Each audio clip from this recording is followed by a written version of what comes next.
Welcome back to Power Rangers Playback 5 Questions, where we ask our guests 5 behind-the-scene questions about their series, their movie, or an episode they were in. So today we have a very special guest for you, our dear friend, Paul Schreier!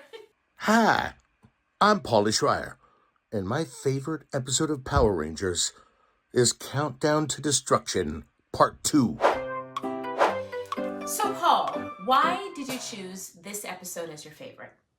Hey, thanks for finally having me on your show.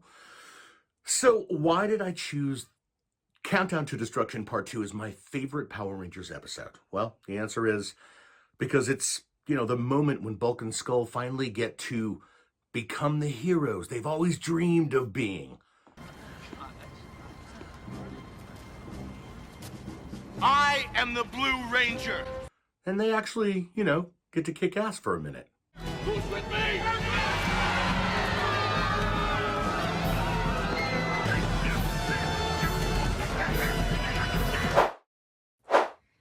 Well, that makes sense.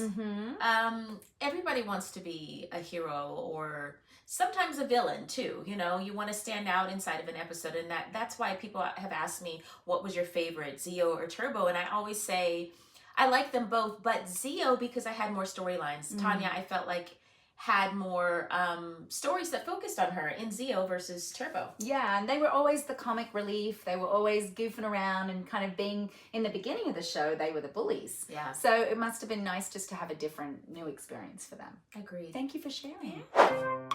So, Paulie, you've been a part of Power Rangers since its inception. Do you have a favorite cast or favorite cast member, and why? I don't really have a favorite cast. I mean, I'm very fond of the MMPR cast because that was the beginning of the journey for all of us, but it's really hard to choose. I mean, here's a riddle. How many city buses would it take to transport all of the Power Rangers? Answer, all of them. All of the city buses. Good answer. Very PC. And you're right. We would have a ton of buses that could fill up the cast.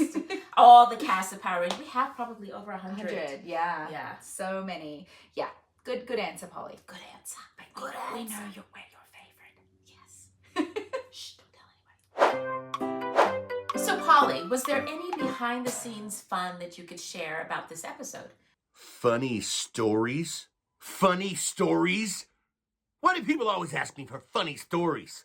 So during the filming of Countdown to Destruction, there was a lot of destroyed city rubble, but it was all made of foam.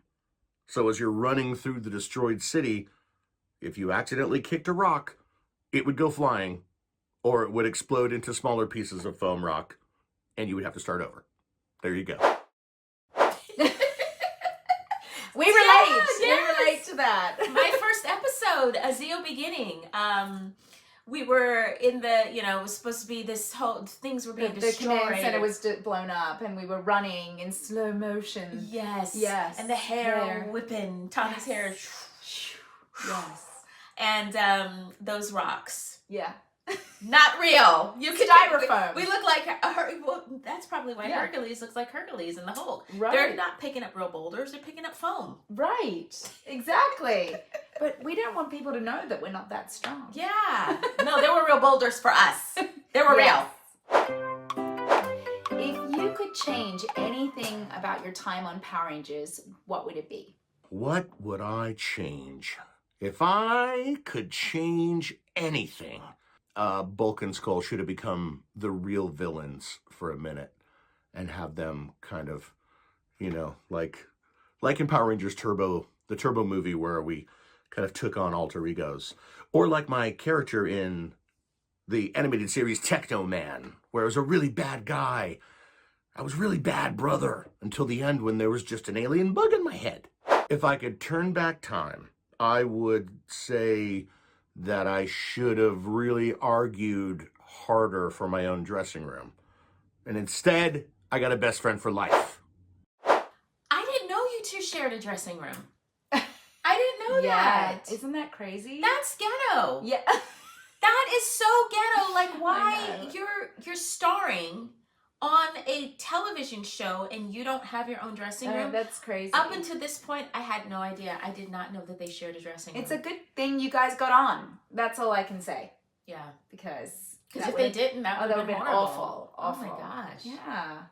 Yeah, you can't even get to really relax if you're sharing a dressing room with someone. No, like where do you sleep? Because I only had one couch. Yeah, me too. Did they have more than one couch in there? I don't think so. I don't know. So they just had to sleep on top of each other. That's how they became really good friends. Like, move, Polly! Move, Jason! Oh my gosh, thanks. See, I had no idea. Wow. And I was right down the hallway. I guess because I never really went to your room or asked, so... I mean, we would always just kind of interact in the hallway as opposed to inside the rooms. Yeah. Wow. So, Polly, what was your audition process like? My audition process for the Power Rangers was showing up to a building in Burbank and going up to the 10th floor and entering a fight rehearsal that was happening in which Walter Jones was fighting this rotund gentleman who ended up being one of the writers and later producers, and actually the voice of the lead character on one of my favorite shows, Robotech. And that was Mr. Tony Oliver. So Tony was standing in as the big guy for the promo pilot, where I had the big hair, the big thing on my noggin, which is a thing of the past now.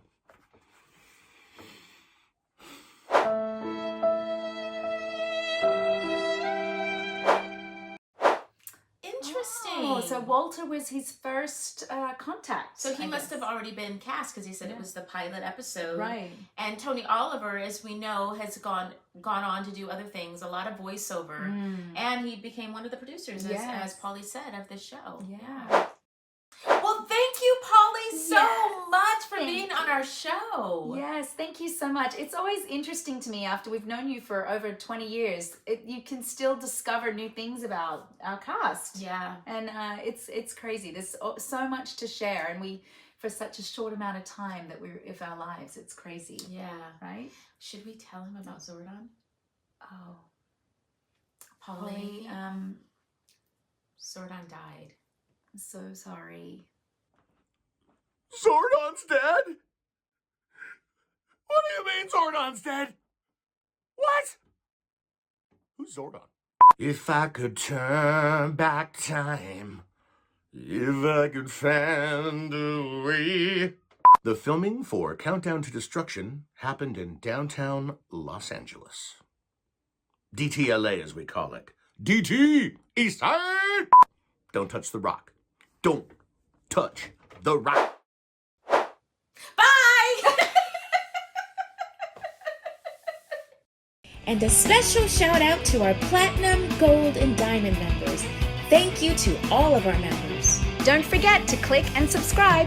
And tap that notification button.